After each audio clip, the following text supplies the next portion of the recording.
আজকাল মেয়েরা শ্বশুর শাশুড়ির সাথে একসাথে থাকতে চায় না, এ ব্যাপারে ইসলাম কি বলে? এক্ষেত্রে আমাদের উভয় পক্ষের বাড়াবাড়ি আছে, সীমালঙ্ঘন আছে। যারা বৌমা আছেন তারা মনে রাখতে হবে, শ্বশুর শাশুড়ি তারা মা বাবার মতো, তারা বয়সে বড়, অতএব মেয়েরা তাদের শ্বশুর শাশুড়িকে সম্মান করবেন। ঠিক একই কথা ছেলেদের জন্য প্রযোজ্য, ছেলেরাও তাদের শ্বশুর শাশুড়ির প্রতি সম্মান করবেন। অনেক ছেলেরা আছে নিজের স্ত্রীকে কষ্ট দেয়, শ্বশুর শাশুড়ির প্রতি অসম্মান করে। ঠিক একই কথা মহিলাদের জন্য প্রযোজ্য, অনেক মহিলা আছে নিজের শ্বশুর শাশুড়িকে কষ্ট দেয়। মনে রাখবেন, শ্বশুর শাশুড়িরা তারা আগের জেনারেশন, তারা আগের যুগের মানুষ, তাদের অনেক অযৌক্তিক কথা তারা বলতে পারে, অযৌক্তিক কাজ বলতে পারে, তারা আপনার মতো বুঝবে না, এত স্মার্ট হবে না।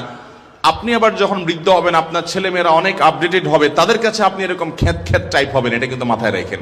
তারা কিন্তু আপনার চেয়ে অনেক স্মার্ট হবে, আপনার অনেক কিছু তাদের কাছে হাস্যকর মনে হবে, অযৌক্তিক মনে হবে। তাদের কাছে আপনি তখন কেমন আচরণ করেন, আশা করেন? তারা আপনাকে তুচ্ছ তাচ্ছিল্য করুক, ছোট করুক, হেয় করুক, ঠাট্টা করুক, বিদ্রুপ করুক, হাসাহাসি করুক, এটা কোনো মা বাপ চাইবে? যদি না চান, তাহলে আপনি আপনার শ্বশুর শাশুড়ি, আপনার মা বাবার প্রতি সেরকম আচরণ করেন এবং ভালো আচরণ করেন। শ্বশুর শাশুড়ি যদি খুব বেশি ডিস্টার্ব করেন, খুব বেশি অত্যাচার বিচার করেন, আপনারা কোনো ভালো আলেমের কাছে যাবেন। নিজে নিজে ডিসিশন না নিয়ে পুরো অবস্থার বিবরণ করে ওই আলেম যদি আপনাকে পারমিট করেন যে হ্যাঁ, এই অবস্থায় আপনি আপনার দিন রক্ষার জন্য আপনি আলাদা হতে পারেন, তারপরে আপনি শ্বশুর শাশুড়ির প্রতি আন্তরিকতা থাকবে, তাদের কাছে যাওয়া আসা করবেন, নিজের ছেলে মেয়েগুলোকে নিয়ে যাবেন আদর করার জন্য, তাদেরকে নিয়ে আসবেন, যেভাবে হোক তাদের সাথে সম্পর্ক আপনাকে রাখতেই হবে।